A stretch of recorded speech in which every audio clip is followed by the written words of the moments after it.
മഴക്കാലം വരുമ്പോൾ പഴയ പല ഓർമ്മകളും അതിൻ്റെ കൂടെ വരും. അന്നൊക്കെ ഞങ്ങളൊരു ഓടിട്ട വീടായിരുന്നു. കർക്കിടക മാസത്തെ മിക്ക രാത്രിയിലും കരണ്ടൊന്നും കാണില്ല. സന്ധ്യയാകുമ്പോൾ മുതൽ മഴ തുടങ്ങും. ഇടിച്ചു കുത്തിയുള്ള മഴ, കൂടെ വീട്ടിനുള്ളിൽ മണ്ണെണ്ണ ഉടക്കിൻ്റെ വെളിച്ചവും. സന്ധ്യ കഴിഞ്ഞാൽ എല്ലാവരും അടുക്കളയിലൊക്കെ തന്നെ കാണും. ഞാനെപ്പോഴും പാതകത്തിൻ്റെ മുകളിലായിരിക്കാറ്. അങ്ങനെ പറഞ്ഞാൽ പലർക്കും ഇപ്പോൾ മനസ്സിലാവില്ല. അന്നൊക്കെ വിറകെടുപ്പാണല്ലോ. അപ്പോൾ അതിനടുത്ത് കുറച്ച് ഉയരത്തിലൊരു തറയുണ്ട്. അതിനെയാണ് ഞങ്ങൾ ഈ പാതകം എന്നൊക്കെ വിളിക്കുന്നത്. കർക്കിടകം തുടങ്ങിയ പിന്നെ പാചകത്തിൻ്റെ നേതൃത്വം മുത്തശ്ശിക്കാണ്.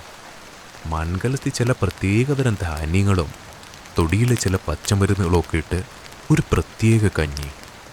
ഇടയ്ക്കിടയ്ക്ക് നനഞ്ഞ വിറകൂതി കത്തിച്ചുകൊണ്ട് മുത്തശ്ശി ഈ കർക്കിടക കഞ്ഞിയെക്കുറിച്ച് പറയും. ഈ കർക്കിടക മാസത്തിൽ പ്രകൃതി അതിൻ്റെ എല്ലാ കേടുപാടുകളും പരിഹരിച്ച് ഒരു പുതിയ തുടക്കത്തിന് തയ്യാറാവുകയാണത്രേ.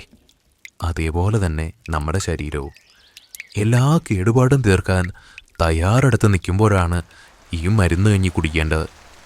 അന്ന് എല്ലാവരും കൂടി തറയിലിരുന്ന് കഥ പറഞ്ഞ് മണ്ണെണ്ണ വിളക്കിൻ്റെ വെളിച്ചത്തിലിരുന്ന് മരുന്ന് കഞ്ഞി കുടിച്ചതിൻ്റെ രുചി ഇപ്പോഴും മഴ കാണുമ്പോൾ ഓർമ്മ വരും.